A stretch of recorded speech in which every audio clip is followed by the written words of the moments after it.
easily capable of a 145,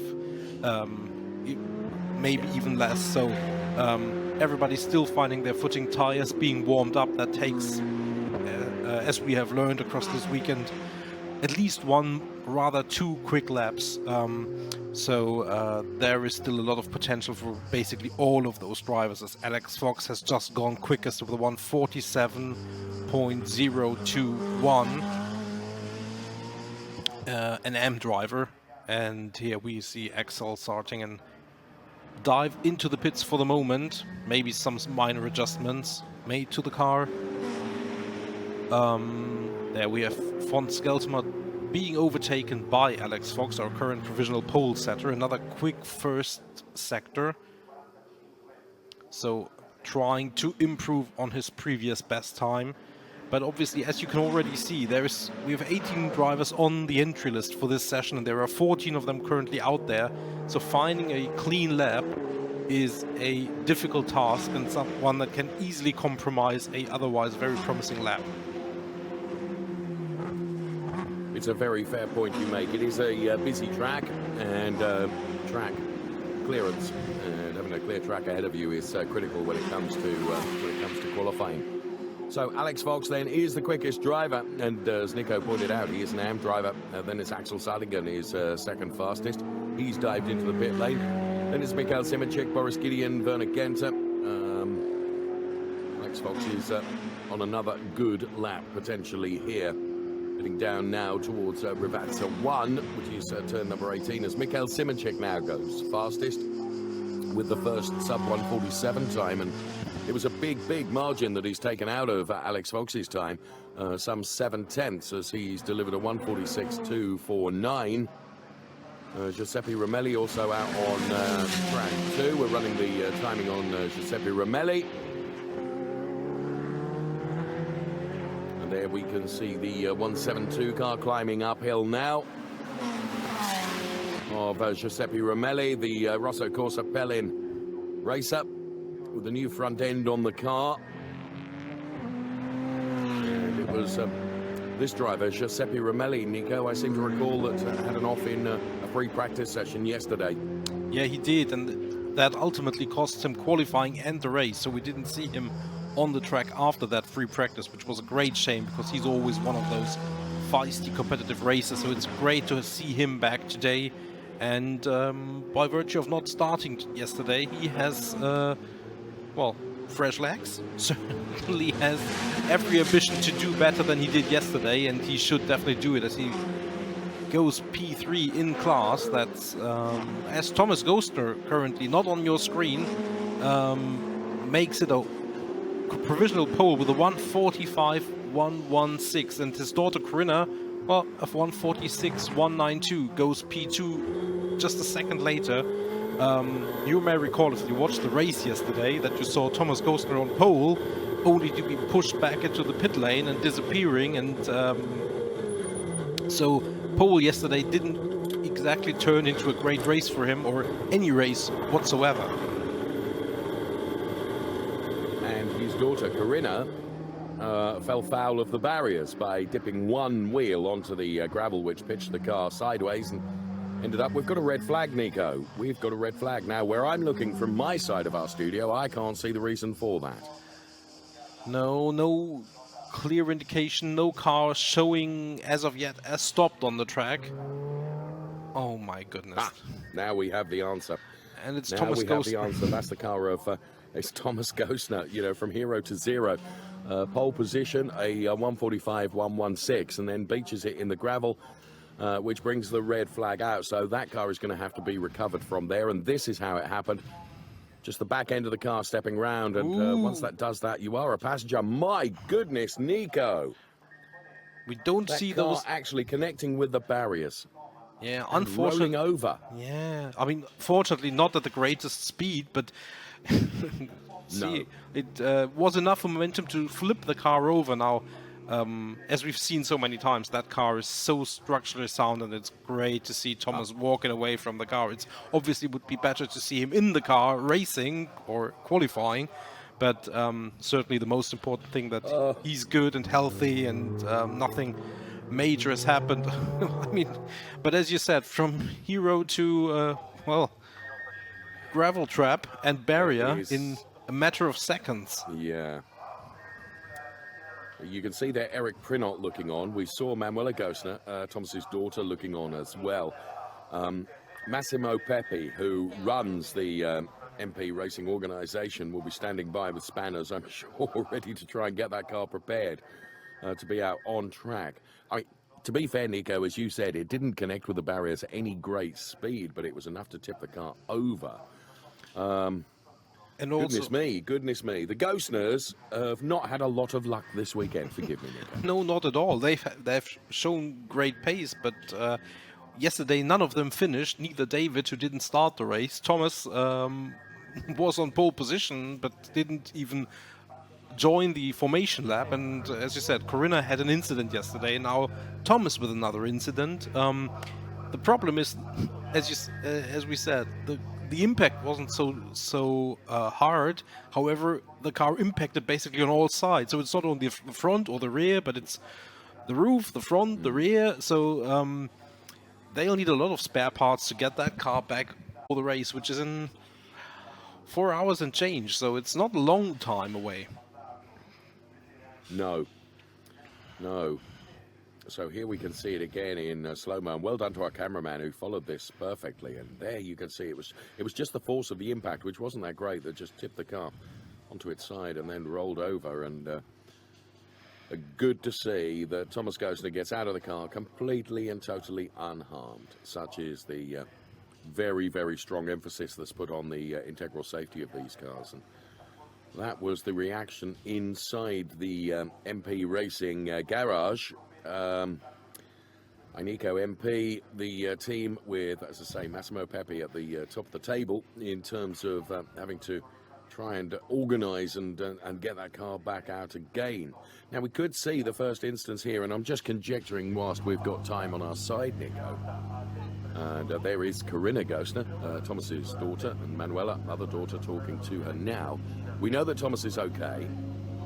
I'm just assuming here, if there was some reason why David Gosner did not take part earlier on, presumably the David Gosner car could be made available for Thomas, but of course he would have to take a handicap for that, wouldn't he? Yes, he would need to start from the back of the grid, but I agree that he could possibly change the car and start from the back of the grid in the race later. Hopefully, I mean, ideally he would like to continue in his own car, because obviously those are identical race cars in theory, but through many conversations with drivers and mechanics, they've all said it's not identical. Moving those vehicles on the edge, on the limit, you really feel the very minor differences, and you feel how a car changes over 1, 2, 3 seasons, where certain elements of the car which are absolutely rigid and stiff at some point, they get a little bit more flexibility into some parts of the car, and it's obviously only when you move them absolutely at the limit that you can feel that it makes a difference. But getting used to a new car in a race is not something that you necessarily want to do if you can avoid it. Sure. We're looking at the Matthias Moser car. Matthias Moser, who finished P4 in class yesterday, the Scuderia Gome driver. That was the car that we were looking at. We've got this red flag for the recovery of Thomas Gosner's car to come. The clock has been stopped at 20 minutes and 13 seconds in the session remaining. We don't anticipate, I mean, the timetable here is not absolutely jam-packed. Therefore, every possibility that the full 20 and a quarter minutes of the session will return. Some highlights for you now to some rather attractive music.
Well, I can see from my message screen that the session is going to restart at 11:48, so just about a minute and a half away, and the cars will be released once again. And head first in the queue is, and their confirmation that the session will restart at 11:48. Front centre of the queue is Matthias Moser, as you can see. And they're the countdown to the restart of our qualifying session for our Coppa Shell drivers. The red flag brought about by Thomas Gosner actually connecting with the barriers and then the car rolling, which meant that that car had got to be recovered. There's Dusan Palkra then in the 117 car, engineered by Scuderia Prague.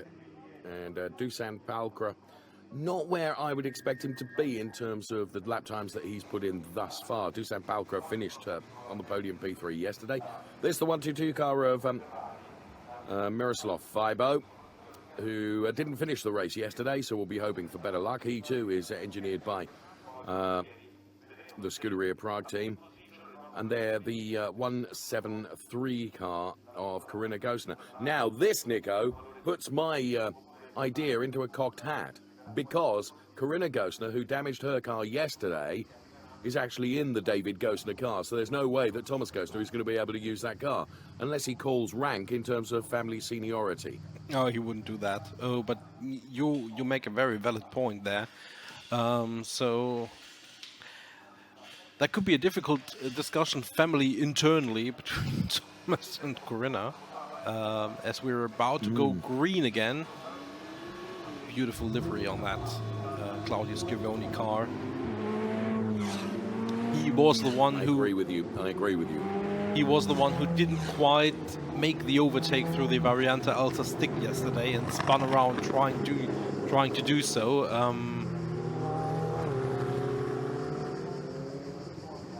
As we see all the cars filing back out through the Tamburello chicane, getting some tires back into the heat. No, that didn't make sense whatsoever. Obviously, the heat into the tires. Oh well, it's interesting always to listen to you and your objectivity, but I think you're right. I think the internal family discussion of the Gosners will be interesting, but I don't think there's any way that Thomas would say, right, I want that car now. So David Gosner's car being used by Corinna Gosner, who crashed her car in the race yesterday, so I think it's fair to say that probably Thomas Gosner will not be in the race. This, the 155 car of Laurent Demers. Laurent yesterday finishing in Class P5. Perhaps expected a bit more from Laurent. He didn't really seem to nail it yesterday. He will try and nail it in qualifying now. It'll be a couple of laps before we see any really meaningful lap times, I would suggest. And the 172 car of Giuseppe Romelli, another driver that didn't make it onto the grid for the race yesterday. And this, the 159 car of Matthias Moser.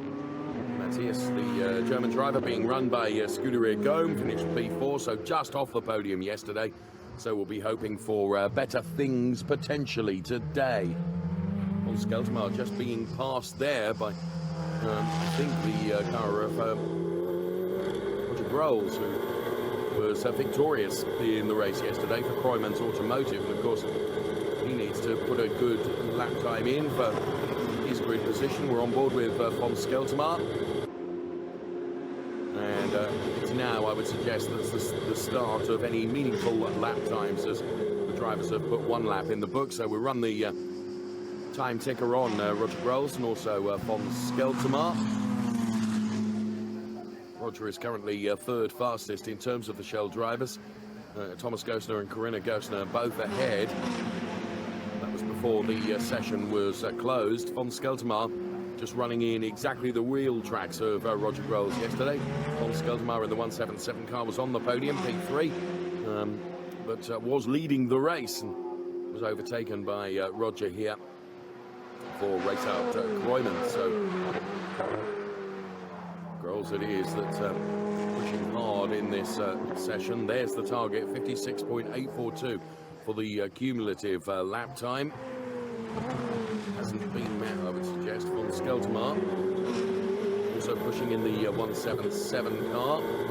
On board with Fons then. You see the screen on the centre of the dashboard. That's because these 488 Challenge Evo cars do not have an interior rearview mirror, so you you want to look at the car behind you, and I'm told by many racing drivers it's not a good idea to do that, but if you so want to look, then it is the screen that projects the image from the cameras that are built into the 488 Challenge Evo car. So into the Rivazza turns 18 and 19 out, and von Skeltmar just keeps it out of the gravel. Roger Grohl's ahead, so his fastest time a 1:46.646 thus far.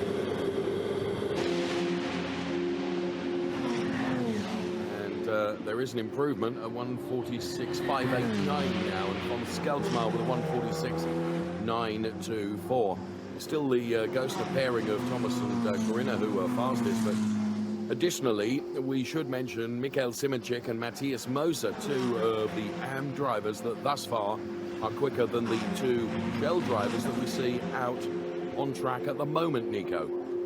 Yeah, and Matthias Moser just put his foot down and put in that 1:46.589 as Claudio Schiavone puts in a very good lap, a 1:45.984.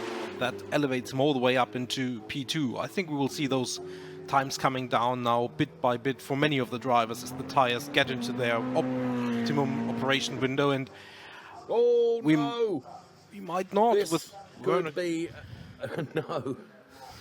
That's the red flag out, and you see, just enough. It's all it takes is just one small error, and the car is in the gravel and takes no further part in the session, which brings out the red flag for the second time of asking in this quali session. My goodness, Nico, we've seen some cars going around. It just proves, if nothing else, the drivers are absolutely pushing as hard as they possibly can, and Werner Genter, the one that has found the gravel trap on this occasion. Now, I'll put this out there. I mean, assuming that Thomas Gostner can take part in the race later on, and I wouldn't put it beyond the team to get the car repaired, because I don't think there is any structural massive damage. It will be more spare parts, and I think those are available in sufficient numbers. Yes. So I would actually put my money on him taking part. Now, for Thomas Gostner, having a red flag every 3 minutes in this session would be ideal, because nobody will be able to catch him if nobody can really get the tires up to speed and then put a quick time in. So as far as Thomas is concerned, that's okay. That's okay. Yep. It's a very fair point that you're making, and a very valid one as well. And you're right, the MP team will work very, very hard on repairing that Thomas Gostner car, as you said. Whether there's any structural damage, I think it's very unlikely, because, as you say, it was just the sheer angle with which he hit the barriers that tipped the car over. Von Skeltmar is back into the pit lane, the Kessel Racing driver. I did see Ronnie Kessel in the paddock yesterday.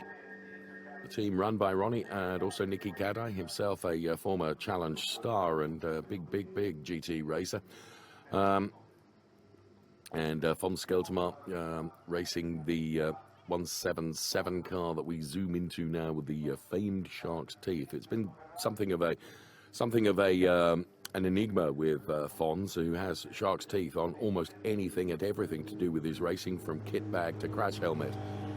Even to his COVID-19 face mask, Nico, he has a Shark's Teeth version. I mean, he takes it very, very seriously, doesn't he? And if you've watched our open mic series, which is available to you on the races.ferrari.com website, you will ascertain that the whole Shark's Teeth idea came about from Fonzie's military service in his younger days, and also those before him that used to paint those sorts of images on the front of their fighter planes, Nico. Indeed. And as you said, Fons is really getting a lot of mileage out of the Shark's Teeth. But if you've got something that's going for you, that's so iconic and it's so good and it's so well known and established, don't change it. Go for it. Flaunt it as much as you can. I'm really for that. And of course, his car has become one of the most photographed in the Ferrari Challenge. Session is going to restart then in at 11:57, so just about 50 seconds away. So the Werner Genter car has been recovered, and there you can see the clock on the left-hand side of your screen counting us down to the session resuming. And it's going to be something of a dash for cash now in terms of lap times, because, Nico, with only 15.5 minutes of the session remaining, by the time you've got out there, find some space on the track, get your tyres into the operating temperature window, the clock is going to be counting down. Indeed, as we take a look at some of the beautiful shots from the first 15 minutes that we had in the session, and then we look forward to the remaining 50 to give us more of those great shots.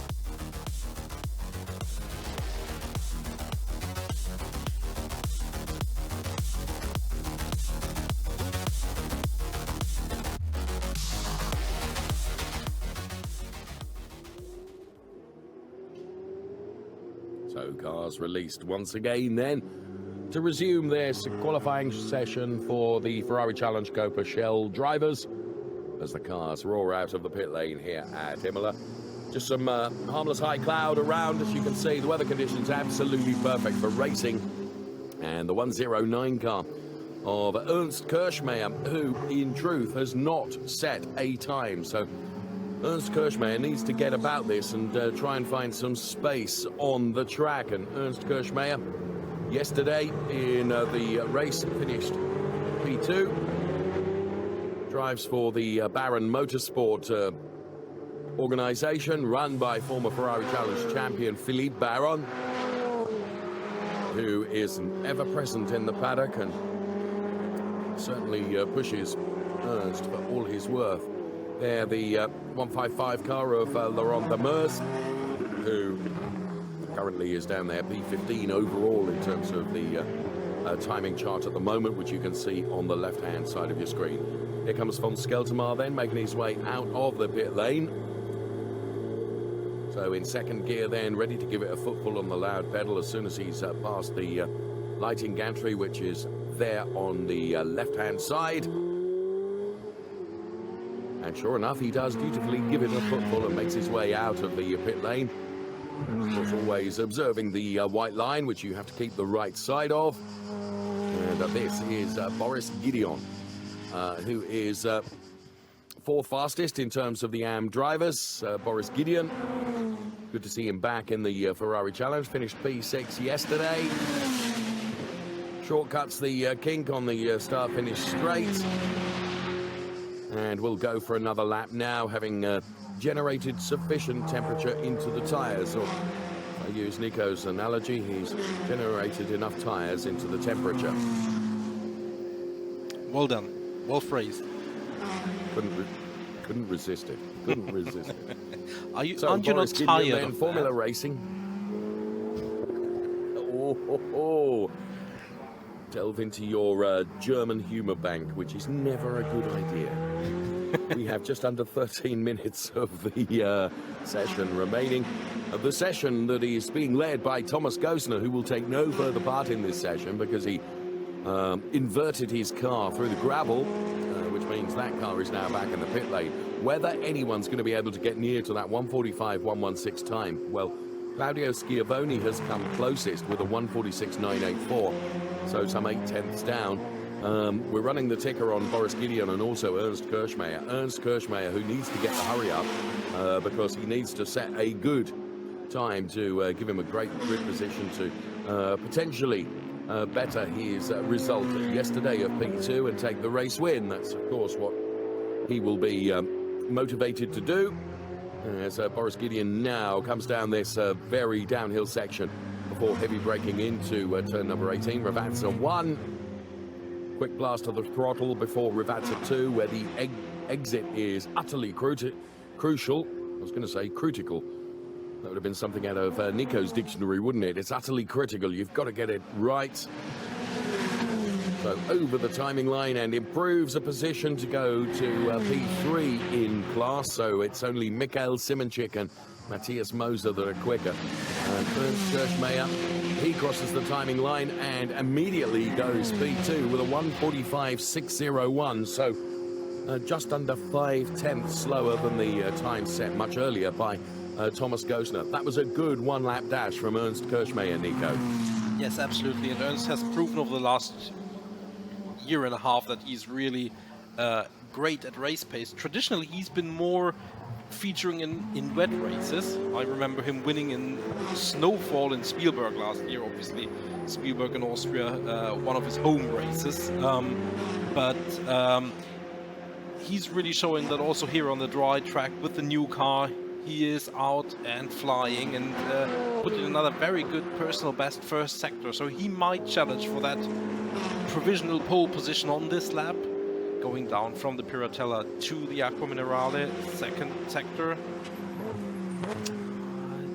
Borderline possible still, but he needs to find 2/10 and a bit in this last sector, which is possible. It's a long last sector, and you've got that very tricky chicane, the Variante Alta.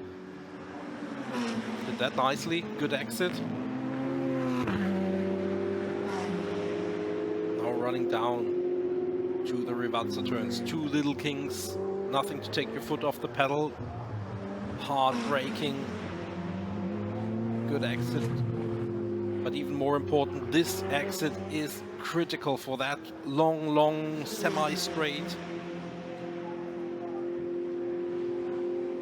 And we watch the time as he approaches the line, a 1:45.409. Improvement, but not quite pole position just yet. That looked a perfect lap from Ernst, in truth. And you're right, Nico, he's still got to find 3/10 to better the Thomas Gosner time. So Ernst, he's going for it again. The order is Thomas Gosner, not in this session now. Here is Corinna Gosner, incidentally driving the really attractive livery of David Gosner's car, the gold and red, which for me just does not work. It doesn't work. But it's all down to personal taste. It's very subjective. Thomas Gosner, Ernst Kirchmayr, Claudio Schiavone. Now, Corinna Gosner earlier on was fast enough to be P4, and whether this lap is going to be one that will threaten and perhaps send her further up the order than P4. The target is 1:45.116. I don't think it's going to be this lap, truthfully. So heading towards the braking the turning beam now, no. It's a 1:46.533, but maybe this lap will be the one. So the order then, Gosner, Kirchmayr, Schiavone, Gosner. Then in terms of the AM drivers, it's Simonchik, Alex Fox, and then Matthias Moser and Boris Gideon. We've got 8.5 minutes of this session left as Roger Grols puts in a 1:45.701 to go third fastest and push Claudio Schiavone down to P4 and von Skeltermar P5, and now Corinna Gosner P6. Incidentally, Claudio Schiavone is inside the pit lane now. So times, as you predicted, Nico, are coming down towards the end of this session. Yeah, ooh, there is some dust being kicked up. Hope that's nobody really getting off the track, but it looks like Fons didn't have to pull off his foot off the pedal, so nobody in the gravel there. Michael Simoncic, current pole setter in the Yams, has come out again with 7 minutes and 40 seconds. He doesn't quite trust his position, or he may just try to get a little more up the road in terms of overall track position, not just in class. So he, with a 1:46.249, may try to dive beneath the 1:46 barrier as Axel Sartingen puts in a personal best, a 1:46.322 now in P8, as we are on board with von Skeltermar. Not on a very quick lap, but he's still one who could improve from his current P5. He was leading the race, as we said, at the beginning yesterday. Finished P3, was pretty happy with that, judging by his social media posts. So he definitely wants to repeat that if somehow possible. Yes, of course. So Fons, as you say, this lap is perhaps not the lap to do it, but we've got still just under 7 minutes remaining. The order is Gosner, Kirchmayr, Grols, Schiavone, and then this man, Fons Skeltermar, as he bounces across the timing line now and breaks the beam. It's significantly away from where he needs it to be, but maybe this lap will be the one. Claudio Schiavone is out on his way back onto the track also. The order remains Gosner, Kirchmayr, Grols. For the Shell drivers, for the AM drivers, it's Simoncic, Alex Fox and Matthias Moser. Staying on board with von Skeltermar. He's got relative space ahead of him, which nothing to upset his focus or concentration, which is a good thing. He's some 9/10ths down on the fastest lap that has been delivered so far in this qualifying session to set the grid for the Coppa Shell race to come this afternoon. Here's Laurent Demers, P5 within class at the moment for Laurent Demers. This is third or fourth season in the Ferrari Challenge for Laurent, but his racecraft has really improved over the course of the seasons, and he's always a delight to talk to, and really shares the joy when he has a good race. So here's fingers crossed for Laurent in terms of the race this afternoon. Finished a very creditable P5 in class yesterday, and he improve upon that today. And Nico, it looks like a personal best in the first sector. Yes, also currently P5 again in this qualifying session in his class, and as he approaches the second intermediate time, 1:57.4, that would be pole in class, just less than a second down on that, which means this is going to be very, very tricky to improve on his previous time with just under 5 minutes remaining.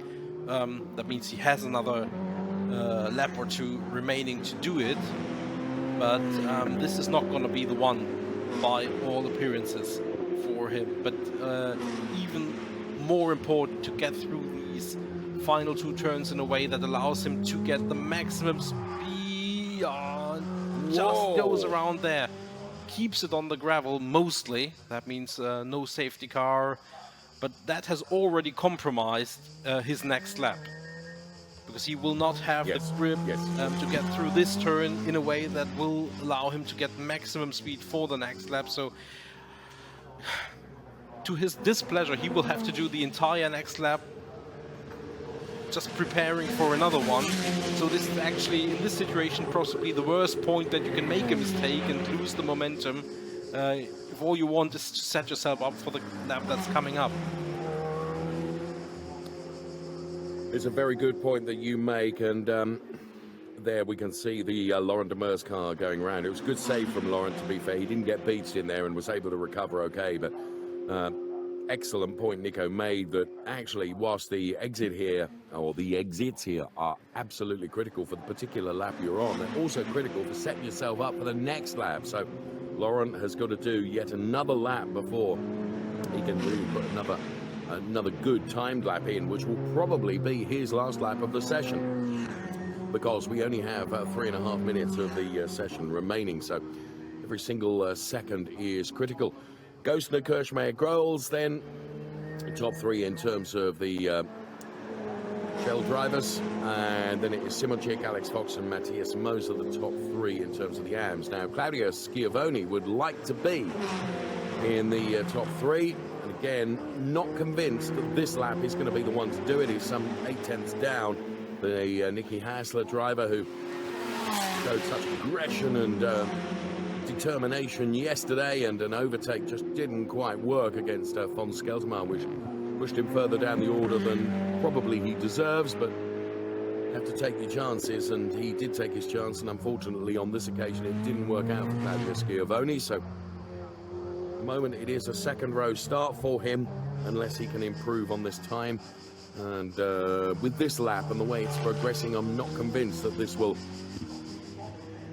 push him further up the potential grid. Oh, well, certainly not now, because he's pulled into the pit lane. So, Nico, it's fair to say that that's his qualifying session over, isn't it? Yeah, definitely. But as we see, there are still cars trying to get out again to give it another last dash for cash. One of them is Ernst Kirchmeier, currently P2 in the standings, but he's just on his outlap, and he's going to finish that and be out on a quick lap in just a moment, which will be his last chance for improving. But he has definitely not given up on pole position. So Thomas Gosner, who, remember, after setting his fastest lap, crashed and hasn't taken part anymore, still sits P1, but it's not quite time to open the whatever he will have at this hour of the day for securing pole position. So he still has to wait a little longer. This is Miroslav Vibo, the Scuderia Prague driver, who currently sits in class further down the order than he would like. It's a P8 in class for Miroslav Vibo. Target time of 57.472 cumulative across sectors 1 and 2. It's a way away from that. It's 58.381, but this could be an improvement for Miroslav Vibo, who's got Giuseppe Romelli ahead of him, who's in the pit lane, and also the car of Willem van der Vorm, which too is also in the pit lane. Meanwhile, Ernst Kirschmeier, 2 sectors, he will not be able to challenge for that pole position anymore. Roger Growls, meanwhile, after the first sector, he's still within striking distance, so that bears watching, as Laurent Demouse, who we watched earlier, has improved to 2nd in class. And as we see Vibo come across the line, maybe a movement, but only in terms of time. Best personal time, but he didn't gain a place doing that.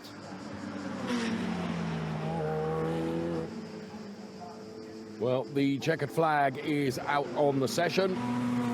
Qualifying for Coppa Shell effectively done and dusted, and it's extraordinary, Nico, and I'm not sure whether, searching my memory banks, which are never very reliable, that pole position has gone to a driver that actually hasn't ended the session because he's rolled his car.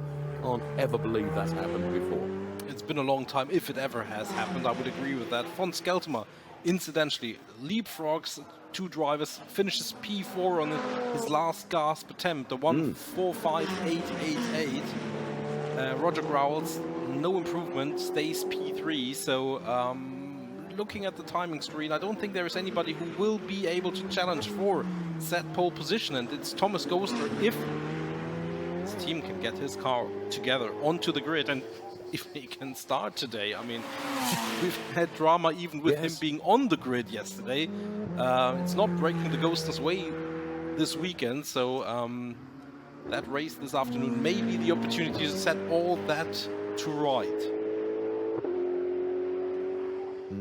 We will find out in a few hours' time. So, Thomas Gostner, Ernst Kirschmeier and Roger Growls, then the top 3 in terms of Shell drivers. In terms of the AM drivers, it's Mikhail Simonchek, Laurent Demers, who posted a very, very good time to put him 2nd in class, and then Alex Fox, P10, as Miroslav Vibo, probably the last time lap we're going to see, crosses the timing line, but does not improve his P8 position within class ahead of Dusan Palkra, who, for my money, has been disappointing in this qualifying session. I expected more from Dusan, Nico. Yeah, so would he. He would agree, I guess, but that's why we qualify, and there is a race to come. So if you want to view it from the positive side, he has quite a few drivers that he can overtake us. Here we have our confirmed results on screen for you.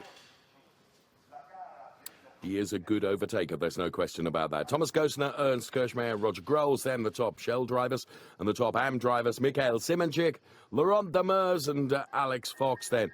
That's the way they will line up this afternoon with regards to the race to come, the rest of the order, as you can see. So, a qualifying session punctuated by a couple of red flags and quite a lot of work to do for some of the teams in terms of readying their race machines for their drivers for this afternoon's race. But we wish them all well and hope that they are able to join, particularly Thomas Gostner, who set that pole position and then promptly rolled the car, which was not what he wanted to do, I am sure.